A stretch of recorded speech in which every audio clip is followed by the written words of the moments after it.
Bonjour à tous, j'espère que vous allez bien. Dans cette nouvelle vidéo, on va faire la configuration, installation et configuration du DHCP dans notre serveur Debian. Pour commencer, on va lancer notre VirtualBox où on a notre Debian à l'intérieur, déjà installé au préalable. Et après, on va pouvoir tester le serveur DHCP qu'on va installer configurer sur Debian. Si ça va attribuer les adresses au niveau d'une machine Windows 11 qu'on a déjà installée au préalable et aussi une machine Windows 7 qui est déjà là configurée. Donc, sans plus tarder, on va commencer. Au début, déjà, bon, on va voir les paramètres de configuration de notre Debian ici. On peut voir que dans notre partie de la carte réseau, c'est sur NAT. On va laisser ça aussi sur NAT pour qu'on puisse partir sur Internet télécharger les paquets. Et aussi l'autre côté ici, au niveau de l'adaptateur, la deuxième carte, l'adaptateur, on va activer ça. Et après, on va mettre ça sur réseau interne. Et ça sera la carte là où on va faire les paramètres de configuration de DHCP. Sans plus tarder, on va commencer. On va lancer notre machine Debian.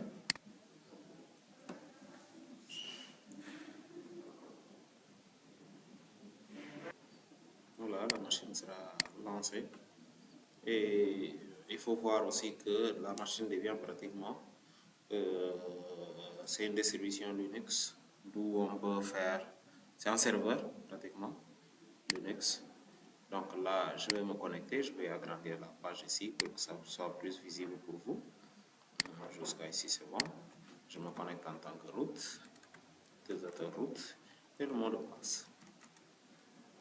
Donc ici, une fois, je vais voir si j'ai la connexion Internet d'abord avec la commande ping.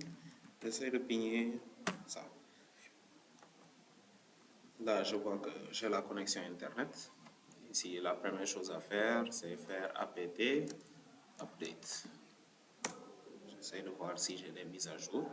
Je sais qu'il y a de fortes chances pour qu'ils me disent que j'ai des mises à jour parce que ça fait déjà quelques jours depuis l'installation que je n'ai pas essayé de faire les mises à jour dans ma machine Debian.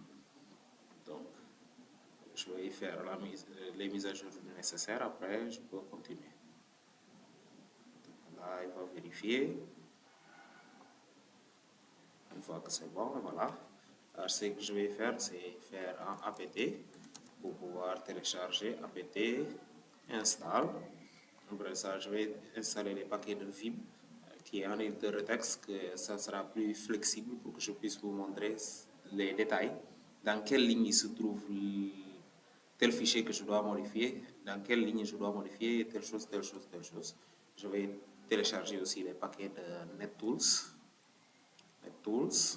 et aussi je vais lancer ça en attendant. J'accepte oui avec O. Il va télécharger ces paquets. Là, c'est les paquets de Vim que vous pouvez constater ici. Qu'il est en train de télécharger, ça va finir tout de suite. Et après, il va télécharger aussi en même temps les paquets de NetTools.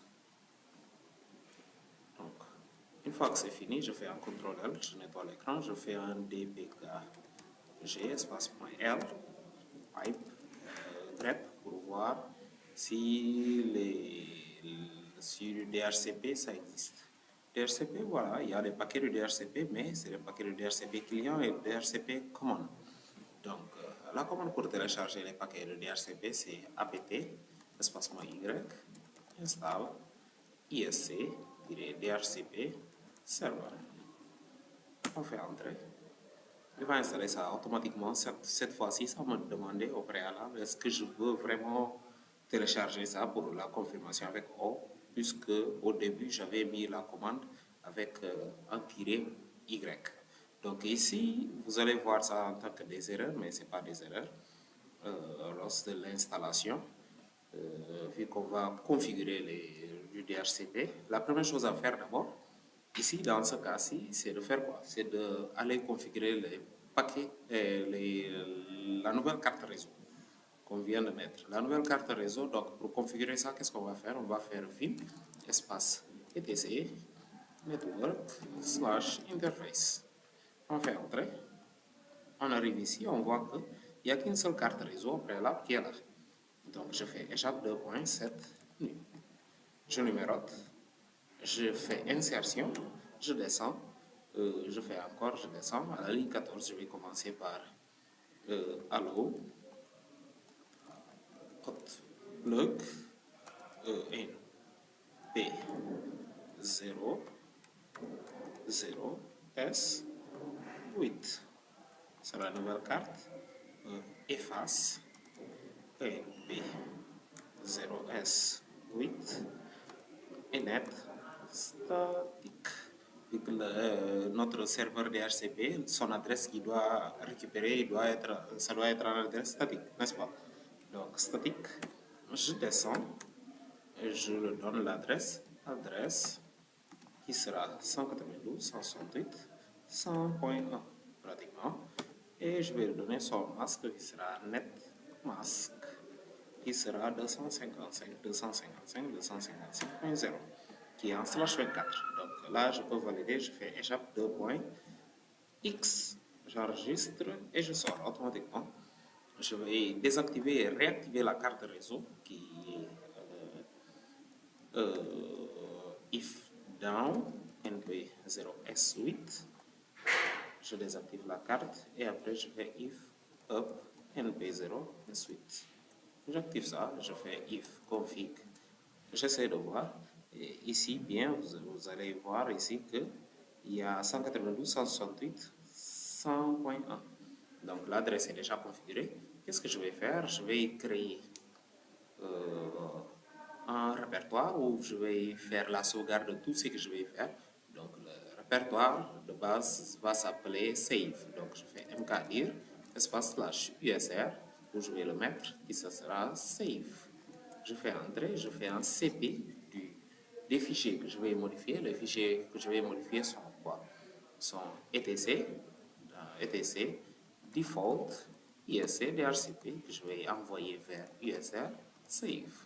Je fais entrer, ça a été copié là-bas, je fais un cp, encore de etc, dhcp, dhcpd, .config, que je vais envoyer aussi au niveau de usr, save. Si je fais un ls de usr, de /usr, save, à l'intérieur, il y a ces deux fichiers de configuration qui ont été envoyés là-bas.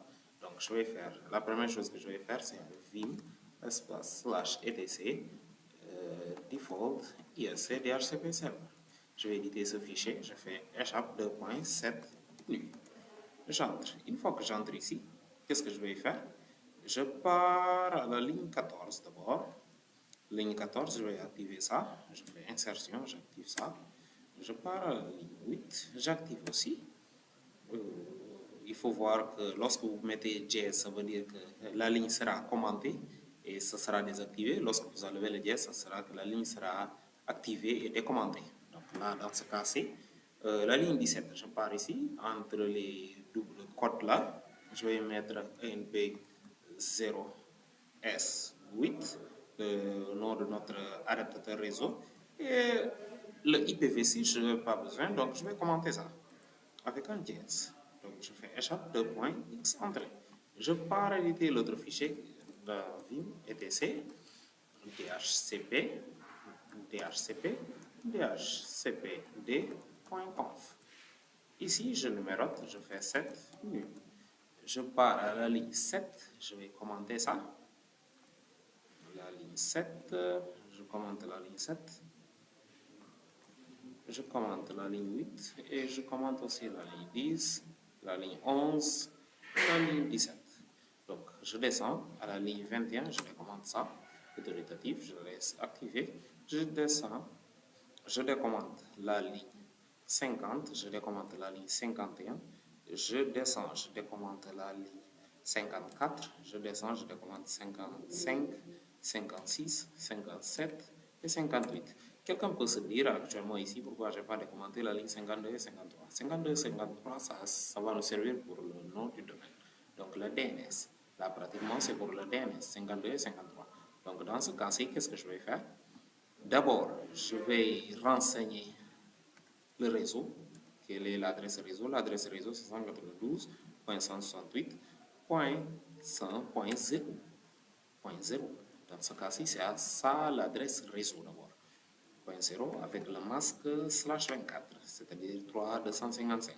Donc ici, je vais effacer pour le range depuis où il va distribuer. Il va commencer à distribuer depuis 192, 168, 100.10 par exemple. 100.10 pourquoi? Parce que depuis 100.1 jusqu'à 100.9, il va garder ça au cas où je vais vouloir mettre ça pour les imprimantes. On sait que les imprimantes, ils ont des adresses fixes, il ne peut pas changer à chaque fois-ci. Et des autres machines aussi dans le réseau. Par exemple, la machine UDG, la machine au niveau de la compta et autres, ainsi de suite, ainsi de suite. Donc là, qu'est-ce que je vais faire encore? Je vais dire, il va distribuer jusqu'à 192, 168, 100.50 dans ce cas-ci. Comme exemple, ici, le routeur, je vais lui dire que le routeur, c'est lui-même 192, 168, 100.1. Et le gateway, on sait que le gateway dans ce cas-ci, ce sera 192, 168, 100.255. Donc ici, les configurations du DHCP viennent de finir comme ça. Qu'est-ce que je vais faire? Je vais faire ici, dans ce cas-ci, chaque 2 points X entrée.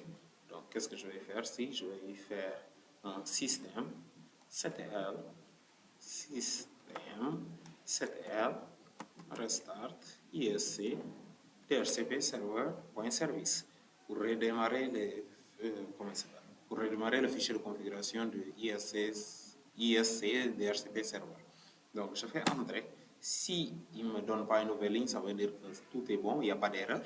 Donc après ça, je vais faire un système ctl enable isc-dhcp-server. Si je veux, je peux mettre point service. Dans ce cas-ci, je laisse. Là, c'est pour activer ça au démarrage. Je fais entrer. Il va activer ça au démarrage et je peux faire système ctl status isc-dhcp-server. Je fais entrer. Là, je vois qu'il me dit bien que le DHCP a été bien activé. Et là, ça marche. Donc, je fais un CTRL L. Dans ce cas-ci, je pars ici, je lance une nouvelle machine virtuelle. Je lance les deux machines virtuelles dans ce cas-ci, c'est-à-dire le Windows 11 et le Windows 10. Vous voyez les attribuer les adresses automatiquement. Et aussi, il faut voir que les deux machines doivent être sur réseau interne. Dans ce cas-ci, les deux machines doivent être sur réseau interne. Je réduis ici. Donc là, c'est la machine Windows 7. Je fais entrer, ça va se lancer. Et là, c'est la machine Windows 11 qui est là. La machine Windows 11 est là. Je prends la machine Windows 11, je mets ici. Je prends la machine Windows 7, je mets ici. Je peux mettre ça ici. Je peux mettre l'autre ici. Dans ce cas-ci, ils vont se lancer vite fait. Pratiquement. Je voulais mettre pause à la vidéo, mais c'est presque la fin. Donc, on est à 13 minutes déjà de la vidéo. Donc, je laisse comme ça. Je prends la machine Windows 11, je mets toujours ici, à côté. Pour la machine Windows 11, c'est déjà fini. Donc, je peux même lui agrandir. Une fois que je l'agrandis, lui-même, il va chercher au niveau du réseau. Et là, il a déjà détecté. Je peux le mettre réseau de bureau. Je clique sur ça, après je fais fermer. Donc, il est déjà dans le réseau. Si je fais un touche Windows R, ici je fais CMD, je fais IP config. Je vérifie. Il a été attribué l'adresse 192.168.100.10. Pratiquement c'est ça. Et son serveur c'est le 100.1. Donc on va essayer de pigner le serveur ping 192. La commande ping 192, 168, 100.1. Il a réussi à pigner son serveur. Donc on peut réduire ici. On peut réduire ici. Et on part dans l'autre machine Windows 11 qui est toujours en train de démarrer comme ça. Là, on voit que voilà, il nous dit de patienter. On part au niveau du serveur lui-même en question. On peut essayer aussi de pigner la première machine qui est 192, 168, 100.10. qui est la machine Windows 7. On voit que ça passe toujours. On peut faire un CTRL-C pour arrêter le processus du ping ici. On réduit, on va venir ici. Pratiquement, lui là, il sera le 192.168.100.11. Je suppose que c'est ça, et je pense que c'est ça aussi que le serveur va lui attribuer au préalable. Donc là, c'est fini déjà de démarrer. Je peux faire ici, je l'attends, j'attends un peu plus, j'agrandis ici, je fais comme ça, je clique ici. Et je reclique encore, c'est bon. Déjà, je fais un touche Windows R, je fais CMD. Sur CMD ici, je fais un IP config. Sur IP config, je vois ici qu'il a été attribué l'adresse 192.168.100.11 avec la passerelle par défaut qui sera 192.168.100.1. Donc ici, je vais faire ping 192.168.100.1 et je vois que ça va passer.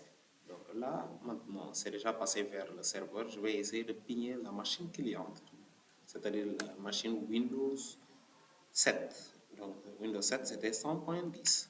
Je mets 100.10 ici, je lance. Je vais voir et le ping passe toujours pour le 100.10 pratiquement.